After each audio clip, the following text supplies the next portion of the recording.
Bismillahirrohmanirrohim. Alloh taologa hamd sanolar bo'lsinki, mana muborak kunlar va fazilatli soatlar yaqinlashib kelmoqda.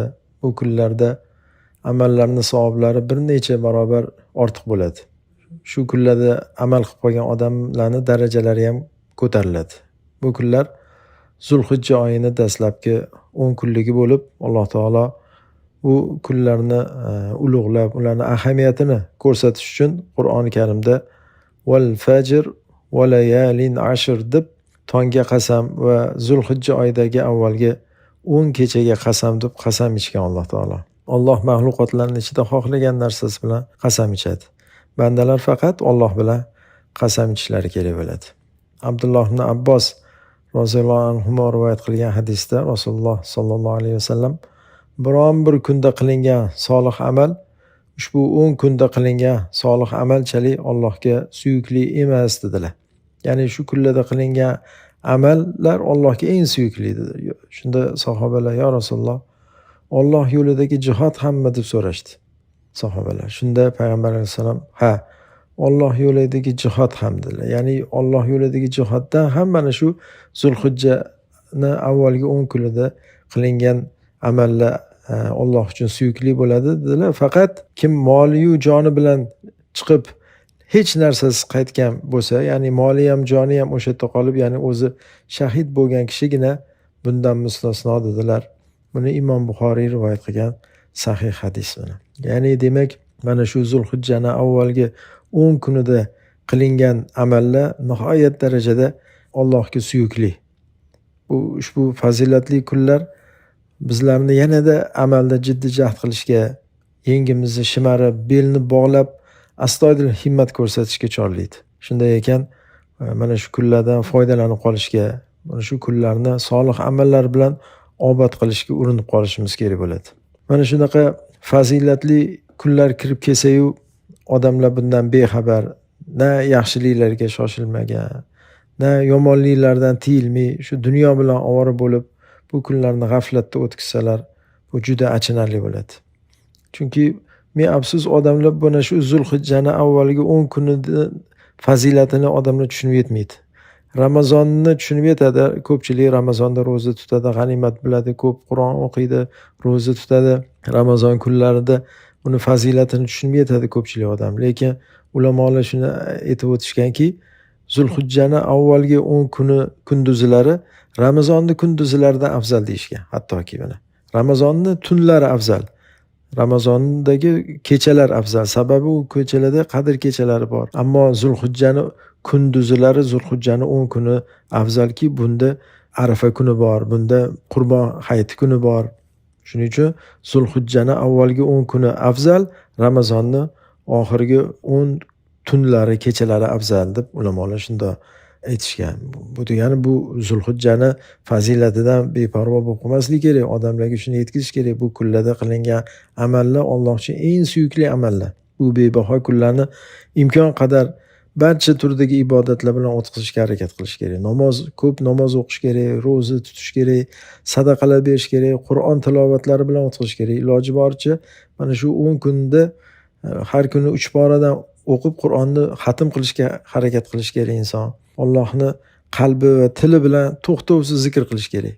Buni umra iloji bo'lsa umra qilish kerak, haj qilish kerak. Qodir odam bo'lsa qurbonlik qilish kerak.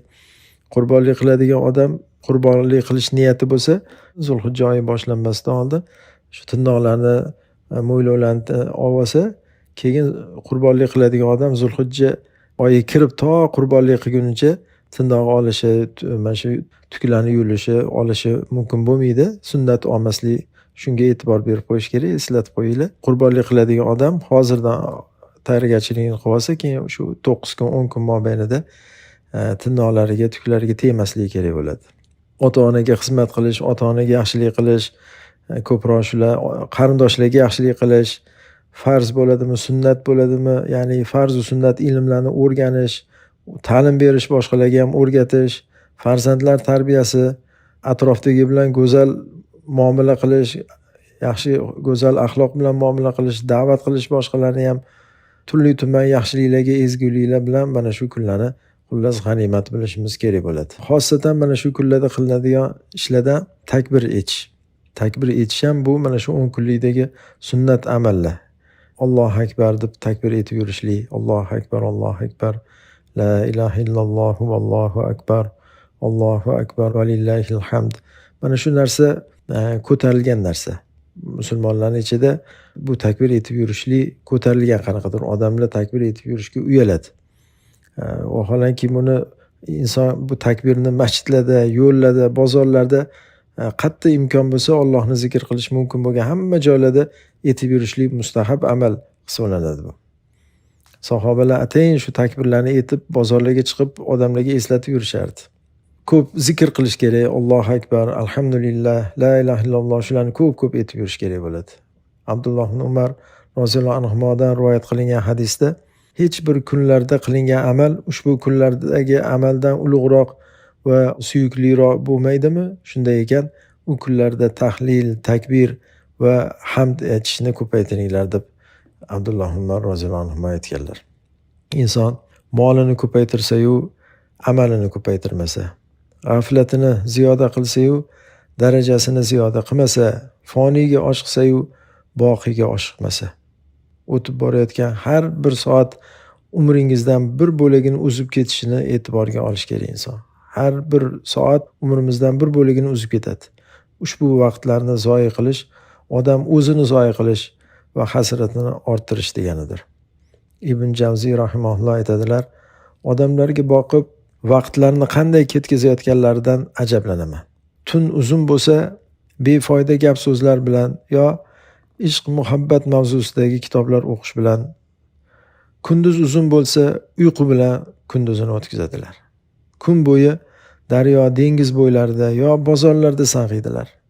Men ularni cheksiz ummonda noma'lum tomonga qarab olib ketayotgan kemada hech narsadan bexabar so'zlashib borayotgan kishilarga o'xshataman. Juda ozchilik kishilargina shu yaratilish, hayotdagi yashashdan bo'lgan maqsadda anglaganliklarini ko'rdim. Ular oxiratga ozuqa hozirlash va safarga tayyorlanish bilan ovoralar. Biroq ular ham bir-birlaridan tafovutlidirlar. Tafovutlari sababi ilmlarining kamligi yo ko'pligidandir. G'ofillari to'g'ri kelgan narsani yelkalariga ortganlar va ko'pincha xayriyati, foydasi bo'lmagan narsa bilan quvonib yuradilar. Qancha insonlar yo'lda qaroqchiga uchrab, bor butidan ayrilib qoladi. Ya'ni qilgan amalini riyo qilib yo'qqa chiqaradi. Shundoq ekan, umr mavsumini behuda o'tkazib yuborishdan saqlaninglar. Fursat o'tib ketmasdan amalga oshiqing, ilm o'qing, hikmat o'rganing, zamon bilan bellashing, nafslar bilan olishing, ozuqani ko'paytiring deb aytgan ekanlar Ibn Javziy rahimahulloh. Zulhijja oyining 10 kuni amalni ko'paytirish, baxt, saodat va najotga erishish kunlaridir. Shunday ekan, ularni qo'ldan boy bermang. Ularni Alloh taoloning toat ibodati bilan boyitib oling. Ibn Rajab rahimahulloh aytadilar, baxtli kishi oylar, kunlar va soatlar mavsumini g'animat bilgan hamda ularda bo'lgan vazifa va toatlar orqali hojasiga, ya'ni Robbisiga, Alloh taologa yaqin bo'la olgan kishidir. Shoyat u o'shalarda bo'lgan ajr savoblardan nasibador bo'lib saodatga erishsa va oxiratda do'zax azobidan omonlikda bo'lsa. Bakir ibn Abdulloh al-Muzani rahimahulloh aytadilar, Alloh taolo dunyo ahliga chiqargan har bir kun borki, ey odamzod, meni g'animat bil, ehtimol men sen uchun oxirgi kundirman deb nido qiladi. Va har bir tun borki, ey odamzod, meni g'animat bil, ehtimol men sen uchun oxirgi tundirman deb nido qiladi. Ushbu 10 kunlikda har qanday solih amallarni, namoz, zikr, Qur'on o'qish, duo, sadaqa, silay rahim, amr ma'ruf va nahiy munkar qilish kabi ishlarni ko'p qilish mustahabdir. Bundan tashqari, qurbonlik bo'g'izlash ham ushbu kunlardagi solih amallar jumlasiga kiradi. Imkoni bor musulmon odam qurbonlikni tark qilmasligi kerak. Albatta qurbonlik so'yib, iloji boricha shuni yaqinlariga, qarindoshlariga, qo'ni-qo'shnilariga, muhtojlarga tarqatib, o'zi ham olib qolib bola chaqasi bilan yesa ajr mukofot bo'ladi. Arafa kuni bu Zulhijjani 9-Zulhijja Arafa kuni hisoblanadi. Mana shu Arafa kunidagi ro'za tutishni ham unutmasligimiz kerak. Hajga borganlardan tashqari hajga bormaganlar albatta shu Arafa kuni ro'za tutishga nihoyatda diqqat qiling. Chunki bu Arafa kuni tutilgan ro'za deganlar payg'ambar alayhisalom 2 yillik gunohlarga kafforat bo'lishini umid qilaman deydilar. Ya'ni 1 yil oldingi va 1 yil keyingi gunohlarga kafforat bo'lishiga umid qilaman deganlar. Mana shundan foydalanib qolish kerak. Chunki qancha gunohlarimiz bor, Alloh biladi, o'zimiz bilamiz, bilganimiz, bilmaganimiz qancha gunohlar bor. Alloh saqlasin, shu bir kun ro'za tutganimizga shuncha gunohlarimiz kafforat bo'lishi bu Allohning katta fazli marhamati. Buni g'animat bilib bundan foydalanib qolish kerak.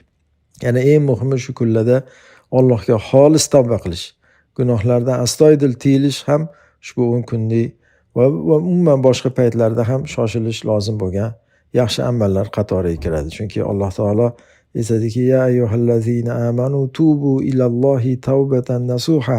Ey mu'minlar, Allohga xolis tavba qilinglar. Shundoq xolis tavbaki, keyin shu qilingan tavbadan keyin yana boshqa gunohga qo'l urmaslik kerak bo'ladi.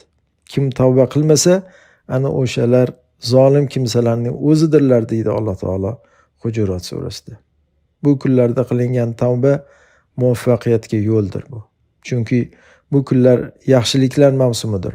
Nafslar unda ro'za, takbir, haj, qurbonlik kabi ulug' amallarga bevosita kirishgan bo'ladi.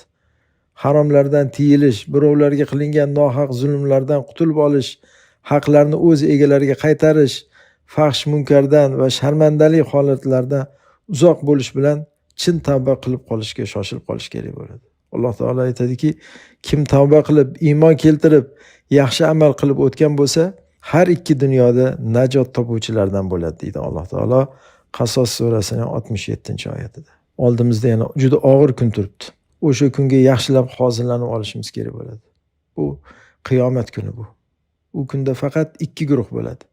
Saodat ahli va shaqovat ahli, ya'ni baxtlilar va baxtsiz odamlar guruhi bo'ladi. Kimlardir saodatga erishadi, yana kimlardir shaqovatga yuz tutadi. Ey mu'minlar, Allohdan qo'rqinglar. Har bir jon qiyomat kuni uchun hozirlab qo'ygan ishlari haqida fikr yuritsin deydi Alloh taolo Hashr surasining 18-oyatida. Vassalomu alaykum va rahmatullohi va barakatuh.